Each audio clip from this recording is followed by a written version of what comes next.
Welcome to the stage, author of Molly's Game, Molly Bloom.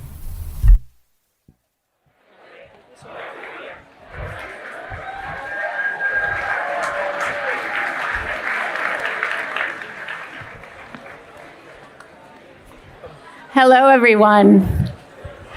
So I am here with Simon Sinek. Yes. And the way I met Simon is kind of strange. I became friends with some of the police chiefs in my town because I am a friend of law enforcement now, rule-following citizen. And one of the police chiefs, she's a woman, she's extraordinary. She said, "You have to meet Simon Sinek." And I said, I'm a huge fan. How do you know him?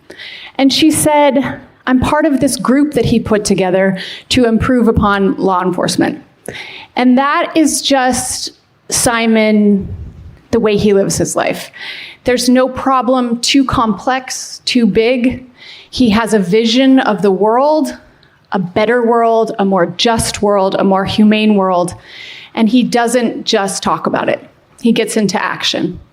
The work he's done with leaders and organizations has catalyzed an evolution of culture out from a fear-based self-preservationist mind and into a higher, more conscious state. So it is such an honor to be here to talk about his life and his work and the art of impact. So, Simon, hello. Thanks, Molly. Yeah. Molly Bloom.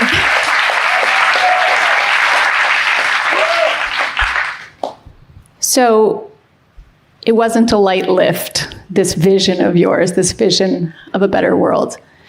On our pre-call, we talked about, at the beginning, you were booed, you were heckled, your credibility was called into question. People said things like, "You don't understand business," and yet you persisted. So my question is, where does your why come from, and where does this deep, relentless conviction behind it? I think that I think of like an artist sensibility. If you talk to an artist and say, "Why do you paint? Why do you dance?" They don't understand the question. The answer they give is, "I can't not," yeah. Right? There's compulsion. And not all ideas have compulsion. They don't feed our souls. And, I think and probably shared by a lot of people in this room, the question is what ideas should we be stubborn with, and what ideas should we know when to quit? And I think it's often a debate. Like, you have to know when to quit, and you should never quit. And I think the answer is if you can't stop thinking about it, if the idea has so much soul, it just compels you, those are the ones that we never quit, where the other ones, sure, you can sort of figure out a time to walk away. And that is what this became for me. It was something I couldn't not do. And when you have that kind of belief in something, desperate belief, and people have it in their families, they have it in their faith, they have desperate belief in something. The criticism becomes part of the fun, frankly. The story you're talking about is true. It happened in the early days when I was talking about Start With Why. Mm-hmm. I was on a stage talking to a fairly large group of entrepreneurs and business owners, and the very first, it wasn't a question, the very first statement made when we went to Q&A, a guy just with the microphone said, "I think you're naive. I don't think you've never run a multi-billion-dollar company. I think your ideas are useless in the real world, and I don't think it'll ever work." And my answer was, "So don't do it." Next question. And it's not because I was being difficult. It's because I never saw my job to convince people, because I don't think I'm right, and I don't think that I have answers. I think I have a point of view. That's all. And so I'm simply sharing my point of view. And if you don't share my point of view, I'm totally fine with that. If you want to run your business your way, you run it your way. I just think business could run this way. And so I never took it personally, quite frankly, when I got comments like that or when they questioned my credentials or anything like that. You never took it personally, or you were able to reframe it? No, I didn't. I genuinely didn't take it personally. Okay. Like I mean, it happened at another one where the very first question was, "What are your credentials?" After I've just given this whole speech, and I said none.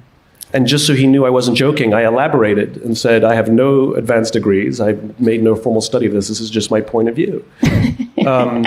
And I think one of the things that we have to remember, and I think young people don't realize this, is when someone gives you a shot, when they decide to put you on a stage and give you a microphone, or if they give you a job, or if they open a door for you or make an introduction for you, you don't have to prove yourself because you've already been vetted. Somebody else has already said. I mean, you see this in new employees all the time. The company Chanel, they have this rule that I absolutely love, that new senior executives are not allowed to speak in meetings for the first 90 days of their employment.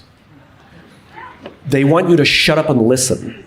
And the reason they do that is because new employees so often feel they have to talk in every meeting to prove that you made the right choice to hire them.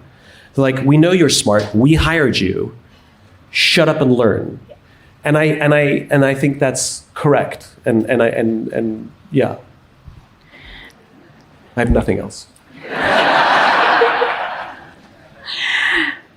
At what point was it in your childhood? At what point did you decide this was your why and this was your mission and you were going to not quit? So no one decides what their why is. Mm-hmm. Your why is inside you. And if you're fortunate enough to go on the journey of discovery, it's not fortunate enough, if you choose to go on the journey of discovery, and you're able to put that why into words, so the thing that drives your gut, like there's no part of your stomach that makes decisions, right? Your gut feeling comes from somewhere, and it is this deep-seated purpose, cause, or belief that we all have because we're all products of our upbringing, and you are who you are. And so for me, it wasn't a question of deciding on it, but it was discovering it. And not uncommon. You can go through a process of discovery because you just decide you want to, or you can very often struggle reveals your why to you. I think that's probably very much your case as well. You had to hit the bottom before you realized who you were. And my story is not dissimilar, although I didn't go to, I'm not a convicted felon. Lame.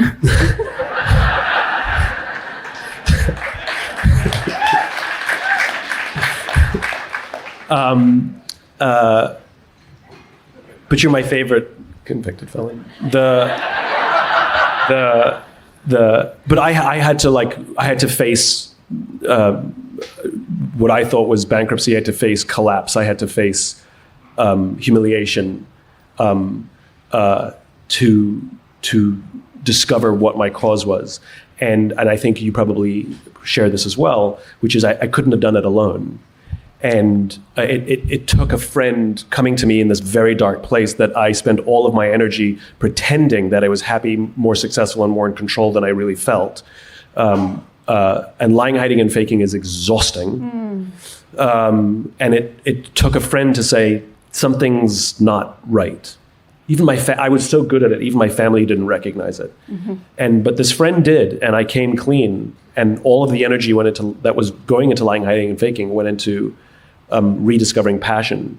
And it wasn't the discovering of my why that set me on the path. It was the discovering of my why and then wanting desperately to share it with my friends, because I love my friends and I want them to have what I found. And they started making crazy life changes and making these huge decisions with total confidence. And they would invite me to their homes to share it with their friends. And I would literally stand in someone's living room talking about this thing called the why. And that's what ignited the spark, that I realized that I had something to give. And you discover service. I mean, this is what a life of service means, which is, the reason, people keep talking about or we're told you have a gift. Well, the very definition of a gift is it's supposed to be given. And I think that if you have a gift and you're not sharing it, I think you're just selfish. What if we don't know our why? How do we unearth it? There's many ways to do it. I've written a book about it, Find Your Why, and we have like stuff online to help people find it. But there's multiple ways to do it. I can tell you a fun way. Some of you may know about it. It's called the Friends Exercise, which is really fun, which is go to a friend who you love and who loves you. The kind of friend that if you called them at 3 o'clock in the morning, you know they would take your call. And if they called you, you would absolutely be there for them. Do not do this with a sibling. Do not do it with a parent, and do not do this with a spouse. It doesn't work because they think they know you. Go to a friend, and who you love, and ask them this very simple question: why are we friends? And they're going to look at you like you're crazy, because you're asking them to put into words a feeling, and the part of the brain that controls our emotions doesn't control language, so we struggle. And ironically, you actually stop asking the question why, because the question why elicits emotional responses, and you convert to a rational question. Come on, you'll say, what specifically is it about me that I know that you would be there for me no matter what? And they will struggle, and they will hem and haw, and they go, I don't know, and they'll start describing you. You're trustworthy, you're funny, you're always there for me, and you have to play devil's advocate. And you go, great, that's the definition of a friend. What specifically is it about me that I know you'd be there for me no matter what? And they're going to go through a few rounds of this. You cannot help them, you cannot let anybody else help them, you have to let them go through the stress. And eventually, after a bunch of rounds, they will give up, and they will stop describing you, and they will start talking about themselves. And my friends said to me, Simon, I don't know. All I know is I don't even have to talk to you. I can just sit in a room with you and I feel inspired. And I got goosebumps. In fact, I'm getting them right now. And that's because they put into words something that is deep inside of me, and you're there when you have the emotional response to what they're describing about themselves. You will well up, you will have goosebumps, something will happen. And if you do this with multiple friends, you will get similar, if not the exact same answer, because the thing you give to the world, your why, is the reason they love you. It's the thing they want in their life that fills that missing gap that they don't have, which is why we're not friends with everyone. So it's a wonderful, wonderful way to find your why. I love that. So how long did it take before there was that inflection point, before that was the tipping point where people started to embrace this concept? How long were you out there speaking? How long before diffusion theory essentially took place?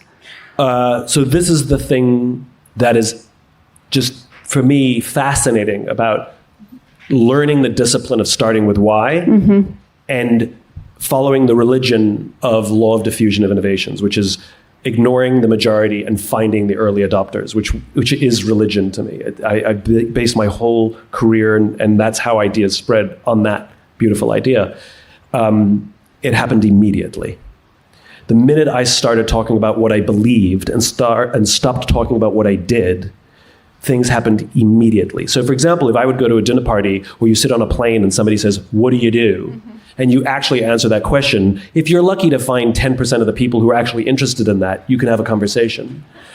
But if you talk about what you believe, you talk about how you view the world, people who believe what you believe were instantly drawn to you. And people who don't believe what you believe don't care and will walk away. And the people who are instantly drawn to you will say things like, there's someone I need to introduce you to. And so my career went from fine, and it went like this. So I'll just give you one example. I first publicly articulated the concept of the golden circle and starting with why in January of 2006. Okay? By, I think it was about May or June of 2006, I was standing in the Pentagon presenting to the Chief of Staff and Secretary of the Air Force. So one of the members of the Joint Chiefs. I'm the same idiot. Okay? Nothing has changed. The difference was the way I got there was I talked about what I believed, and they said, there's somebody I need you to meet. That's how I got my book deal. Somebody said to me, I went out for dinner with somebody. I talk about what I believe. They said, I need to introduce you to this editor. I have a conversation. I tell him what I believe. He says, I need you to meet my publisher. I have a 29-minute conversation with the publisher, and 3 days later, they offered me a book deal. And it's only because I worked very hard to talk about what I believed. You have to eventually talk about what you do because people want proof. It's not that I think the what's unimportant, it's that the order's wrong. People talk about what they do, they talk about how they do it, and they rarely talk about what they believe. I talk about what I believe, how I do it, and then I'll tell you about what I do. And the order matches the biology of human decision-making, which is why it works. Can you talk a little bit about that biology? Because I think it's fascinating how you back these theories up with neuroscience. Yeah, I mean, and it's not very controversial neuroscience. No, it's not. Neuroscience 101. Right. It's really basic stuff, which is good, because I'm not a neuroscientist. But I did check everything out with a neuroscientist. I'm not. I think there's a lot of ideas in the market that the sellers of those ideas, whether they're commercial ideas or just philosophical ideas, the sellers of those ideas, the spreaders of those ideas, are looking for the buyers to just believe or take it on faith. Like the universe will provide. That's one of my favorite ones. You just ask the universe, And I'm totally fine with that. But my question is, why does the universe do that? Like, I want to know the reason why that happens. Like, I'm not satisfied with, if you start with talking about what you believe, then things will follow. I know it's to be true, but why? And if you ask that question enough times, necessarily you end up at the origins of the human species and anthropology and biology and why this legacy machine was built the way it was to respond to the world around us so that we will survive. And so necessarily when you start asking the questions about those things that we're asked to take on faith, you end up at biology and anthropology, and it sort of all starts to make sense. It also helps you understand why things don't work. Right. Or when our systems get short-circuited, we're a very old machine living in a very modern world. We're not built for this. So kind of the next step in this evolution was leaders eat last.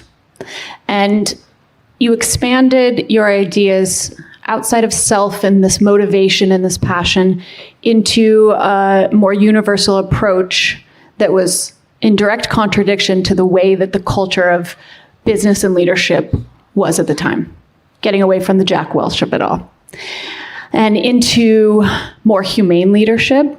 And there's many parts of this work that's so fascinating to me, but one that I think is so profound is starting to understand the conditions under which humans thrive. And you do a lot of talking about fear and safety, and business up until this point, it was very much about pitting people against each other. The bottom line, shareholder supremacy, just these conditions that are completely antithetical to how humans survive or thrive and are productive. What was it? Were you already working with the military at this point? So the Air Force were early adopters of my work. I mean, right from the beginning, and so I continue to have a long relationship. What's interesting about the story of humanity and the concept of Leaders Eat Last, first of all, the title, Leaders Eat Last, comes from a conversation I had with a Marine. Right. I said, what makes Marines better than all the others? And he said, officers eat last. And it's a concept shared across the military. It just happened to be with a Marine. That's where that title comes from. And the opening story in Leaders Eat Last is a war story. I like to joke that in the military, they give medals to people who are willing to sacrifice themselves so that others may gain. And in business, we give bonuses to people who are willing to sacrifice others so that we may gain. Right. But the true origin story for Leaders Eat Last, which is not in the book, was when came from and I don't talk about it that often. I have talked about it, but I don't talk about it that often, which is I had the opportunity to go to Afghanistan with the Air Force. I had been doing a lot of work with the mobility forces. The air mobility forces are the branch of the Air Force that are responsible for all of the big planes that don't drop bombs or shoot bullets. So no fighter jets, no bombers, but the tankers, the cargo planes, Air Force One, all of that stuff belongs to Air Mobility Command. And the general who was in charge, he said, you've got to know us really well, but it would mean a lot to me if you would be willing to go to Iraq or Afghanistan to see our men and women perform their duty. I would like you to see what they do. Would you be willing to go? And I said yes. They chose Afghanistan. And I didn't tell my family and very few friends for the simple reasons I didn't want them to worry. I told my parents that I was going away with the Air Force for a few days, true. I told them I was going to Germany, true. I told them I'd be on a lot of planes, so I'd probably be out of touch for a while, true. I just didn't tell them I was going from Germany to Afghanistan. And minor detail. And it became very real when I was at Dover Air Force Base, which is where we left from. And the first thing we got was a tour of the mortuary, where all of the fallen soldiers came through Dover. And then we went and I got fitted for my Kevlar vest and helmet.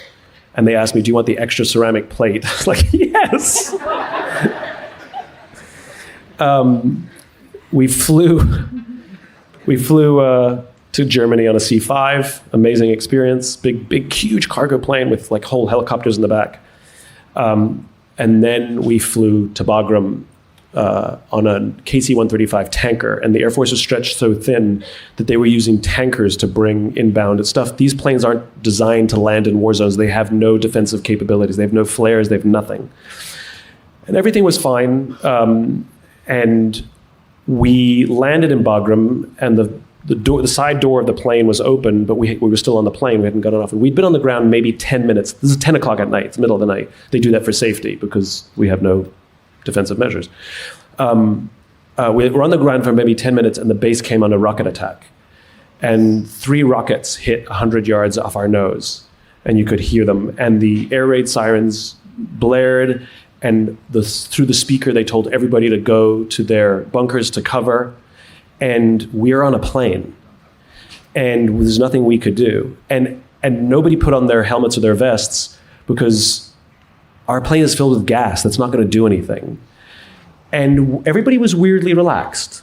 And for those who view, and I think there's a couple of you in the audience who've been in a war zone, you have all the feelings you're supposed to have, but you don't have them at the right times.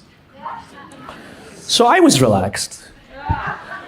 The air raid sirens turned off, the all clear was given, and we could go to our quarters. We went to our quarters, me and my 2 escorts, 2 officers who went with me. And my only responsibility was to do an airdrop mission. And they're not regularly scheduled, so we went to our quarters. We got like 2, maybe 3 hours of sleep if we were really lucky, got up super early in the morning.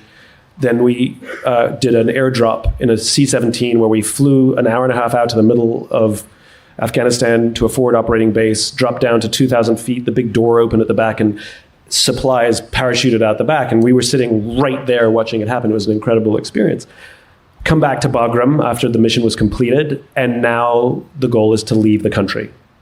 And nothing's really regularly scheduled, and you have to find a plane that we could get on to come home. And we did. We found an aircraft that was an outbound aeromedical mission, which means they're taking back home fallen soldiers and Marines and airmen and sailors out of the war zone. And we had to get permission from the pilots. They said yes. And then we waited and waited and waited and waited and waited and waited and waited and waited and waited and waited. And eventually we got on the plane. All of our stuff was strapped down. And about 5 minutes before we were supposed to leave, the pilot came up to us and says, I need to bump you. I need more room for stretchers. And if there's ever a good reason to get bumped off a plane, this is about as good as it gets. So we got off the plane, and now the goal was to find another plane we could get on. And that's when we found out that there were no other planes going in the direction we needed to go until Tuesday, and it was only Saturday. And in that moment, upon receiving that news, every fiber of my being sank. I could feel the panic coming now that I didn't have before. I became a person that I am not, and I could see it happening. Like one of the PA officers, one of the public affairs officers said, I can get you on a flight to, Kyrgyzstan, but you don't have the right visa. And I put my finger in his face and I said, you get me on that plane. Like, I don't talk to people that way. You were in fear. What's that? You were in fear. I was consumed by fear. Right. We went back to our quarters. We're all pretty exhausted. And I lay on the bed and I close my eyes. There's no way I'm sleeping. My mind is racing, but I close my eyes. One of the officers said, well, I'm going to see if I can find another flight.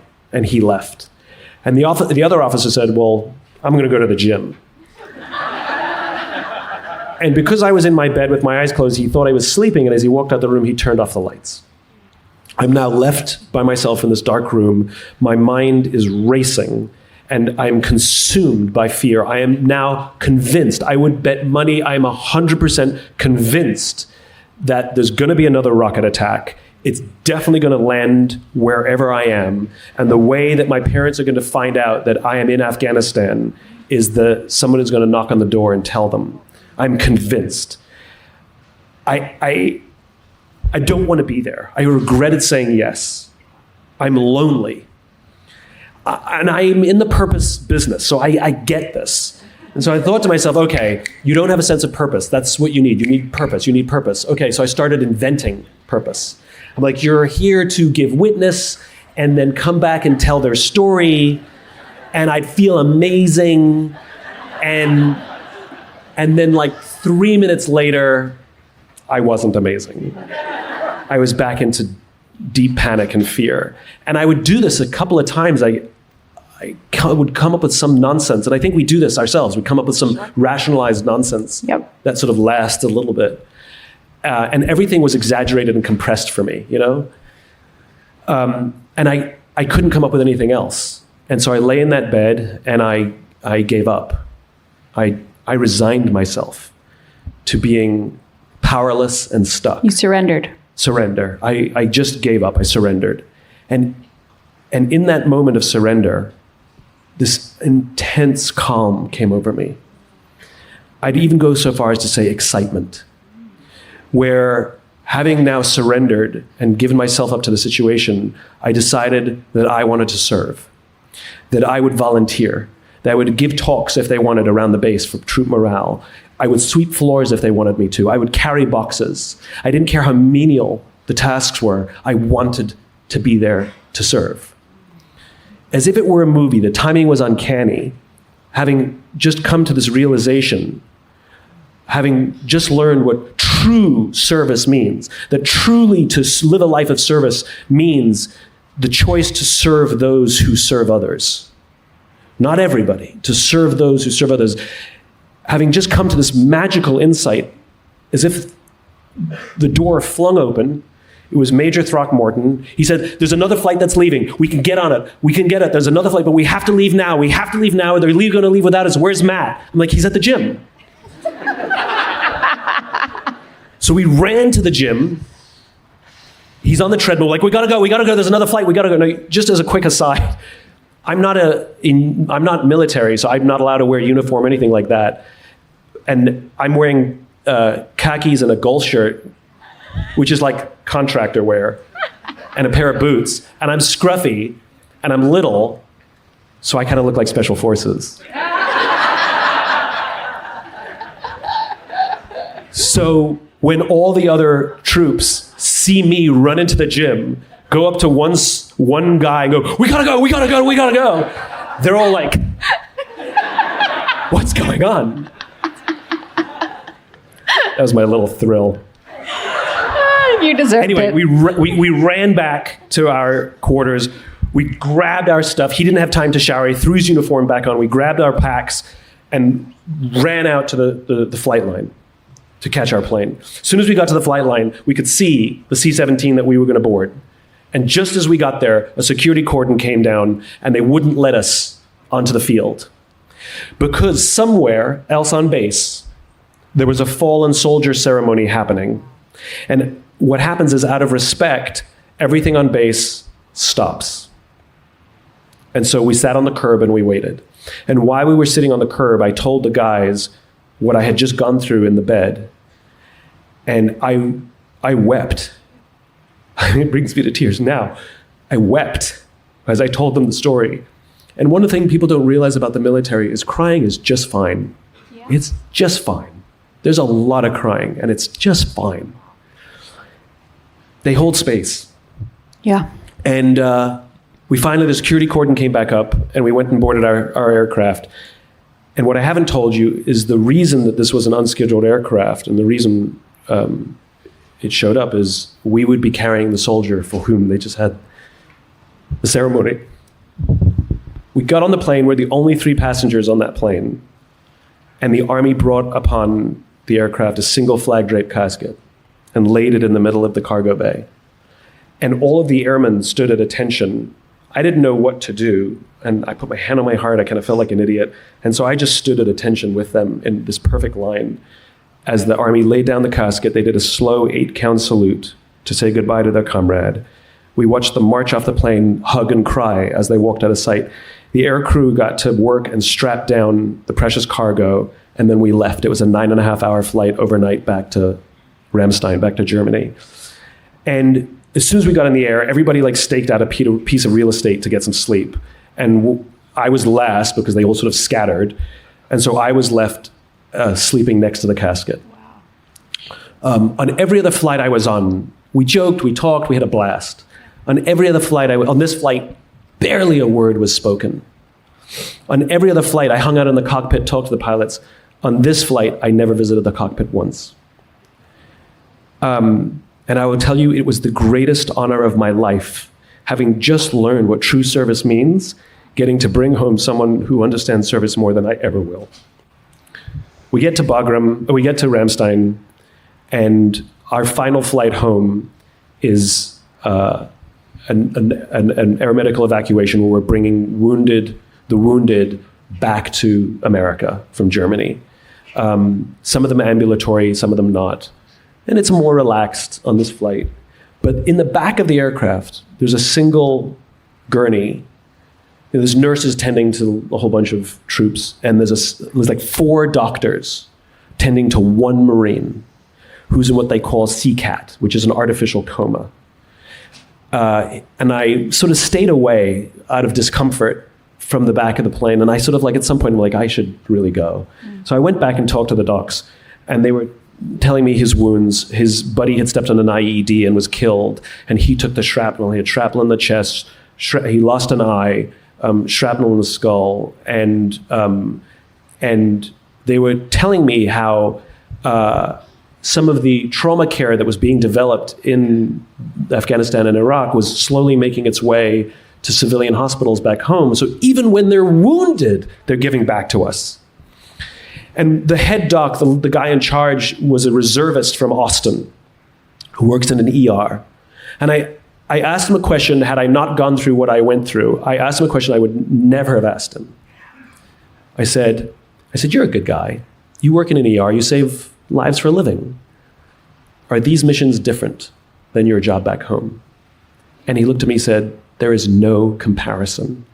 He said, 90 to 95% of the people who come through the ER are either drunks or idiots. He says, there's not a single drunk or idiot here.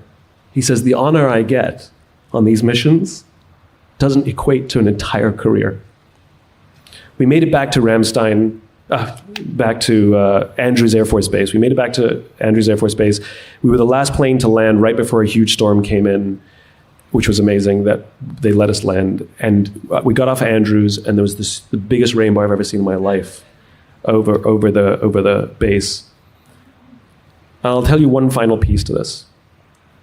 The deal I made with the general was that I would go do my thing, and then he wanted me to come back to headquarters and report out what I had seen and share any insights that I may have gleaned. And so about 2 weeks later, I went back to headquarters and did just that. And I stood in an auditorium smaller than this, and all of the brass was there, all the generals, a bunch of colonels, all of the brass were there. And I told them what I went through in the airdrop and some things that I was really impressed by and some little tweaks that I could see. And I was going over in my head, do I want to tell the story of coming home with this casket? And I sort of was debating, and I finally decided to tell the story. And the emotions were raw. I mean, it had just happened. And the emotions were raw. And I started telling the story, and I couldn't. I welled up, and I couldn't get the words out. And something magical happened. And you realize the difference between private sector and these magical human beings. And it's happened, if I'm on a stage and I well up and I get stuck, somebody in private sector will say, it's okay, don't worry, right? As if to push you aside. When I got stuck and welled up on that stage, 2 words were spoken by the 4-star who was sitting at the back of the room. He said, go on. As if to say, go on, you're safe, or go on, we're with you. And that's amazing. Yeah. He didn't say stop. In a time of pain, in a time of fear, in a time of overwhelm, he did not say stop. He said, go on. And this is why I wrote that book. Because you realize the power of community, the power of friendship, the power of a strong culture that is built on love. And I don't use that term lightly. If you ask folks in the military, I've talked to the hardest of hardcore warriors, and I say, what is it that makes you good at what you do? And they say love. They say love. They love each other. We call each other colleagues and coworkers. They call each other brother and sister, and that relationship is real. And from that day on, when my friends struggle, I say, go on. And that's why that book exists.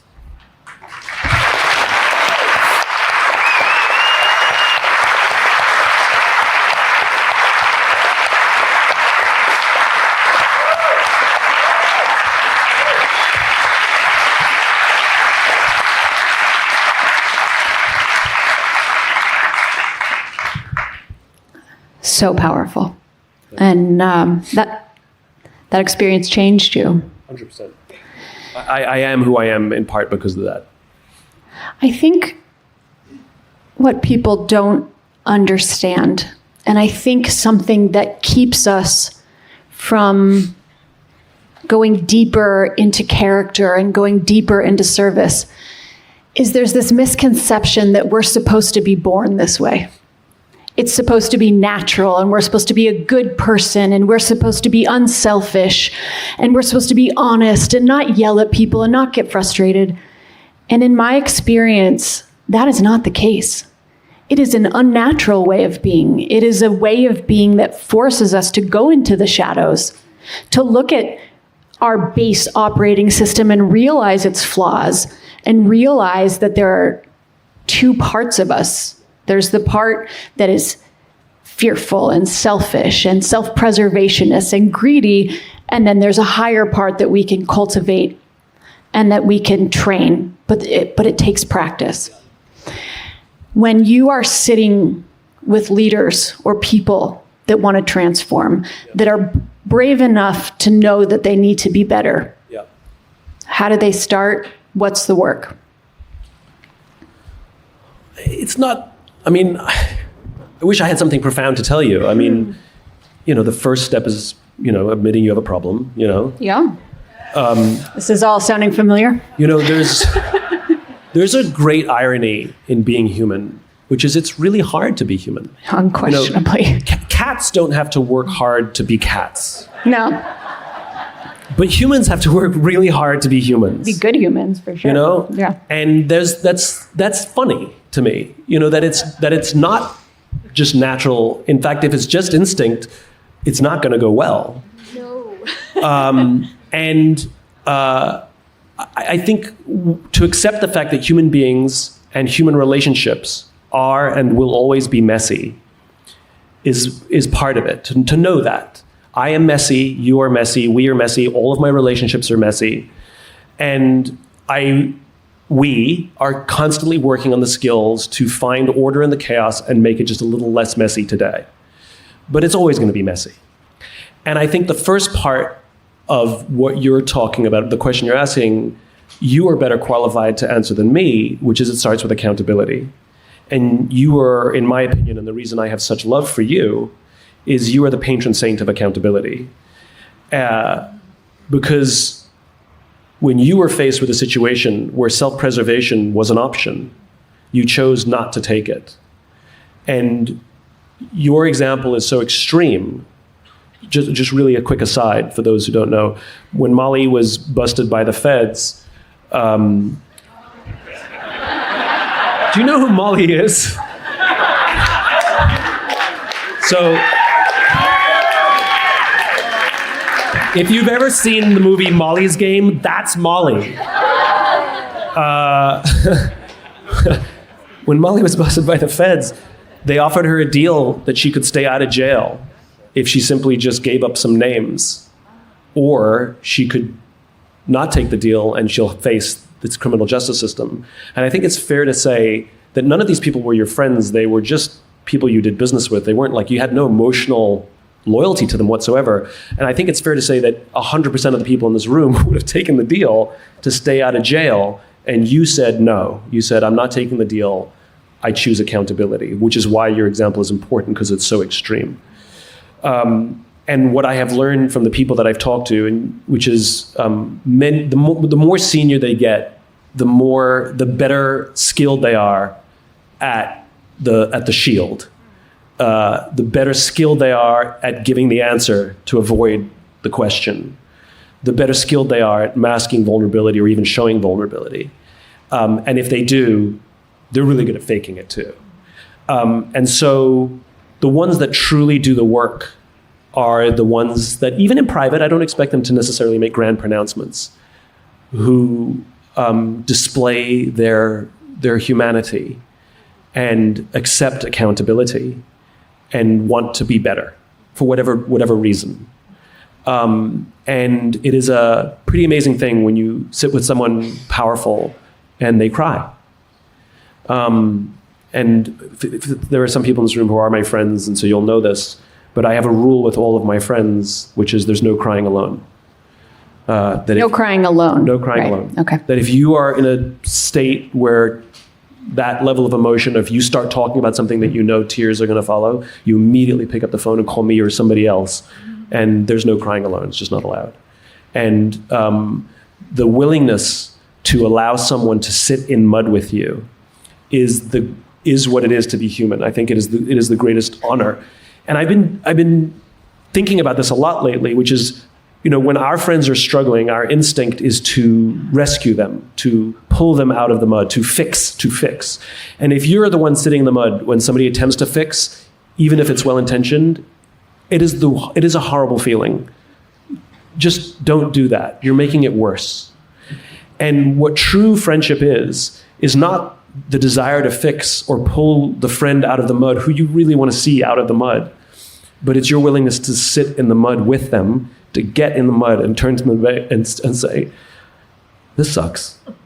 And it's not fun being in the mud with them. You don't want to get in the mud with them, but you choose to get in the mud with them until they're ready to say, can we get out now? But you sit there with them. And that's a friend of mine who is one of those folks. I hadn't talked to him in a while. And I called him up and be like, what are you up to? I haven't talked to him in a while. And he opened up, and it was intense. And I was like, why didn't you call me? He's like, I didn't want to bother you. And the way we ended the phone call is I didn't say, I'm always here, I'll be here. I took my go on sort of mentality. And the way we ended the phone call is like, listen, and he's depressed and he's in a bad place. The way we ended the phone call is I said, listen, don't be an asshole and deny me the honor of being there for you. Like, you have no right to deny me. Very teary day today.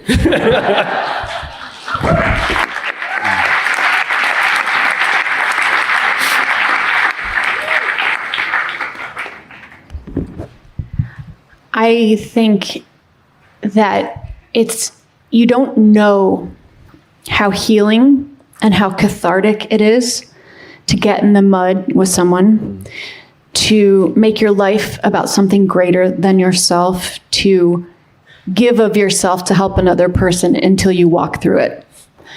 And I have seen, after everything fell apart in my life, other than being a convicted, I was also, I had a huge dependence on drugs and alcohol. And I was part of a 12-step program, which was the best education of my life. And what I would see is people walk in to these rooms, done, finished, life burned to the ground, hated themselves, were so spiritually sick that they would rather be killing themselves than be present. And it wasn't putting down the drug or the alcohol. It started to be about the work you do with forgiveness and living a more principled life. But when you see the lights truly go back on, when you see a human being become healed from that almost impossible state of being, is when they turn around and they share it with another one. Yeah.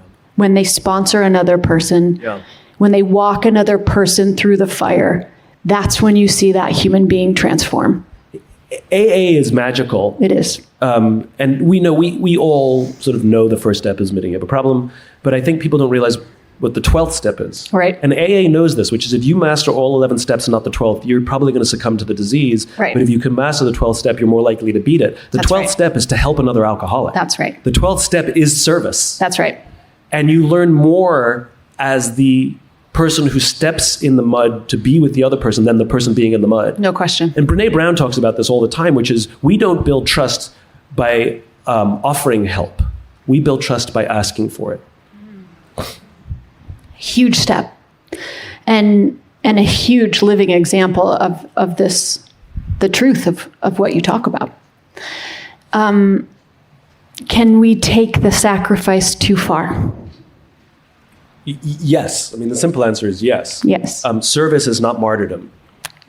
And I think that, and I've seen this, you see it in various forms, but, you know, where you start, it's sort of the sort of opposite side of the spectrum of people who need immense amount of external validation, like likes and followers to feel good about themselves, which is if I all I do is help others at great personal sacrifice, I'm a good person. And to the point of complete self-destruction. And I've seen it in many forms. You know, there's controversial, but Mother Teresa apparently, they found these letters after she died where she started to question the existence of God and wasn't a happy person. And she's the poster child for like giving your life completely to others and never thinking about yourself. And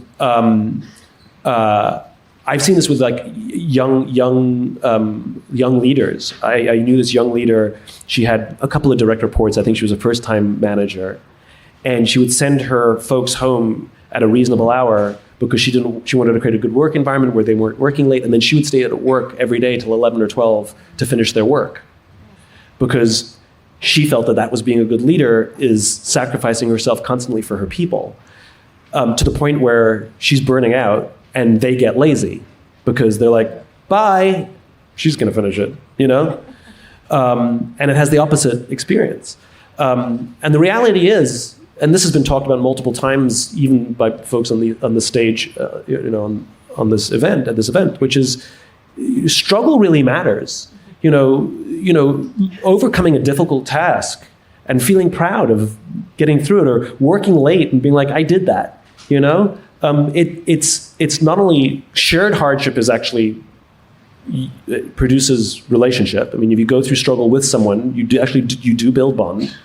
And you know, I think we've moved away from helicopter parents and we've become like sort of duvet parents, where everything is a soft landing. You know. And I think not my experience, but yeah. But I think we've become very uncomfortable with discomfort. And I think discomfort is part of the work of being human and learning to be uncomfortable, not to avoid it, but learning how to manage it. So, yeah, there is such thing as too much service. Yes. My dad calls it constructive suffering. Yeah, that's good. That's very good. Which means it's managed, which means it's not throw you in the deep end, but it's throw you in the deep end, but I'm standing on the side just in case. Right. It's managed. Yeah. Right. That's good. I want to take some questions from the audience. Can we turn the house lights up, please? Yeah. Right back there. You, yes. Just shout. Shout, and I'll repeat it. Hi.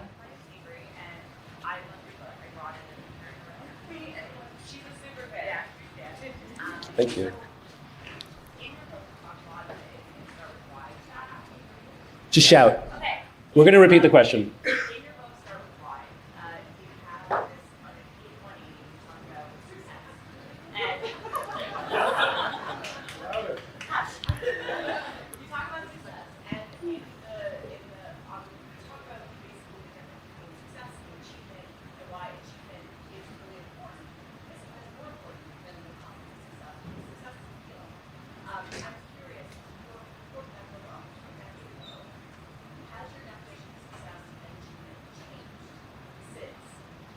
So the question is, has my definition of success and achievement changed? Apparently on page 180.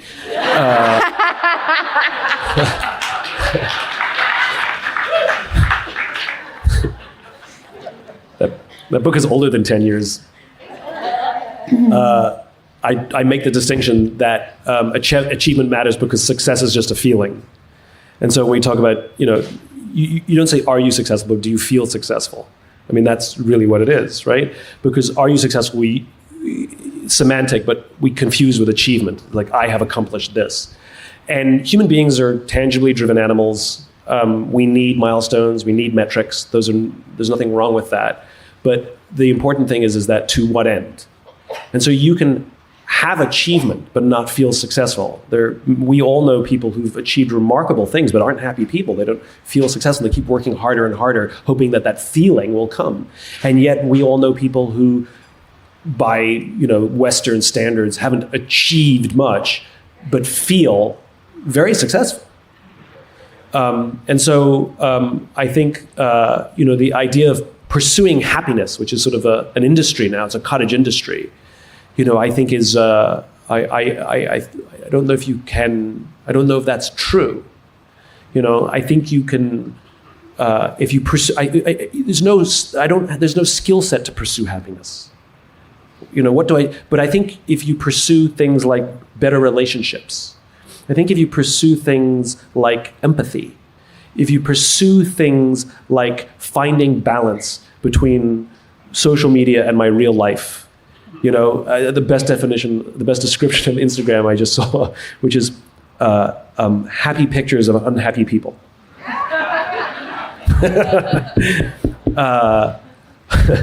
But the point is, there's nothing wrong with any of those things. The balance is off.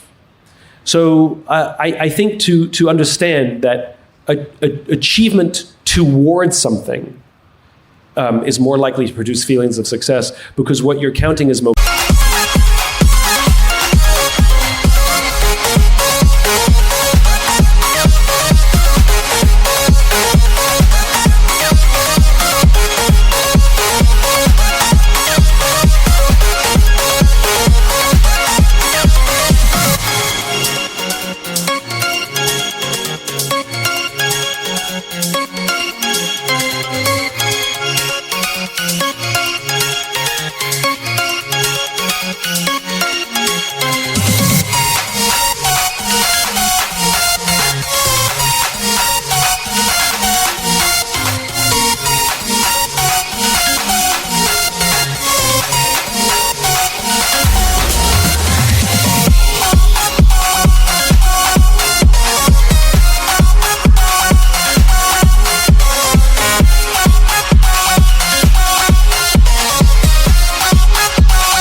momentum rather than absolutes. And momentum is the thing. And the thing that I go to when I feel like my reminder is the women's suffrage movement in the United States, is that every single founder of the women's suffrage movement in the United States had died of natural causes before the first woman voted. Do you feel that they were successful on their deathbeds? I can guarantee you the answer is yes. It's because they could see the momentum that they were building, and though they had wished it happened in their lifetime, I guarantee they died with confidence that it was going to happen. And that, to me, is where the feeling of success comes from, that you're contributing to the flywheel, you're contributing to the momentum. And the achievement is very focused. Hi. Sure. He said success is being the best you can be. In other words, second place isn't necessarily the first loser. Yeah, I mean, he's quoting John Wooden, one of the winningmost coaches of all time, that success is being the best you can be, and second place is not necessarily first loser. And I think it's also worth adding that Wooden, one of the most successful coaches in history, was not obsessed with winning. He was obsessed with team building. And a version of, I've always lived that I am my competition. Absolutely. Hi. I have a question. So, Simon, I think to probably everyone in the room, my assumption would be that you would be viewed as successful. Obviously, you've achieved a lot. Do you view yourself as successful? And if you do, or if you don't, what are the things that have made you feel like you have been successful or not? Next question. Ooh, no. Can yeah, thank you. Yeah. She asked, am I successful? Do I feel like I'm successful? And something like that. And how do I know or don't know?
The answer is, I'm not sure. The way I've always viewed my career is like an iceberg, which is when I first had a vision of what the world could be, I saw the iceberg beneath the ocean and nothing was sticking above the ocean. Only I could see what was beneath. It was called vision. It lived in my imagination. And people would be like, eh. And I got a bit better at describing it in words that other people could imagine what I can imagine. And that means a little bit of the iceberg popped up because somebody else could see it. But it's still in our imaginations. And then I could do some work that would spread the message a little more, and now more people could see it. So there's a little more iceberg. And so people would say, it's amazing what you did. And I'd be like, tip of the iceberg. And then as time progressed, more of the iceberg showed up. And books and talks that go viral. I mean, I've been fortunate to win the internet lottery a couple of times. And no matter how much iceberg is sticking above the ocean, which is how people are judging my success. Look how successful you are because they're looking above the ocean. What I see is so much more beneath the ocean. And so I know I'm supposed to celebrate above the ocean, but I spend most of my time looking beneath the ocean. And so no matter what I've done or how other people want to define success, and they say things like, you're so successful, my answer still is tip of the iceberg. And for me, again, momentum matters more than anything.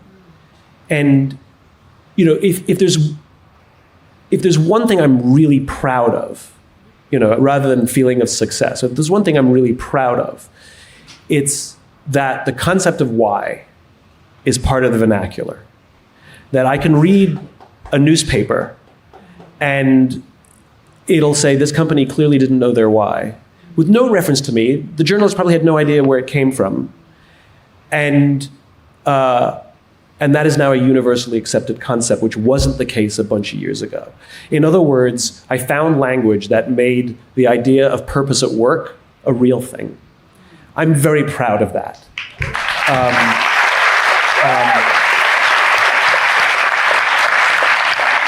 And I'm even more proud of the fact that most people don't know where it came from. And to me, success is the impact, not the credit. And so I guess I do feel successful. Thank you.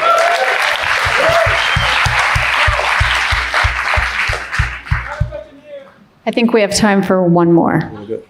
Go on up high. Up high. Yeah, I wanted to ask, you mentioned that struggle is valuable, but I'm curious to ask, when can you actually recognize that you're pushing yourself too hard, and how to potentially avoid burnout? This is where relationships matter. It's not a fair question because it's not a formula, right? And what I have learned is that the quality of our relationships will have direct impact on the quality and ability we have to push ourselves beyond our own limits. So, all you need is one person in your life who says, you got this, I believe in you, and you will find courage and energy to do things that you would not have had before. But more importantly, that person needs to also say, and if everything goes wrong, I will be there for you, and I will be there with you, and I will be in the mud with you, and has the ability to say, something's wrong, I'm worried about you. And I think burnout happens when you're attempting to do all of the things you see other people do and not realize that they have deep, meaningful relationships that you can't see. And you think, falsely, that you have to do it alone. And that's when burnout happens, because you don't, as an individual, have the energy. But in community and in relationship and in friendship, it's remarkable, including knowing when to just take a little break to recharge. And family. And family. Family counts absolutely for those relationships. I wish we had more time. I know there's so many more questions. Simon, I think two of the most important questions we can ask ourselves as human beings: who are we going to fight for, and how are we going to do it? And you have answered this and continue to answer this with your life. Thank you so much for being a big part of creating a better world for all of us. And this has been a profound honor. Thank you.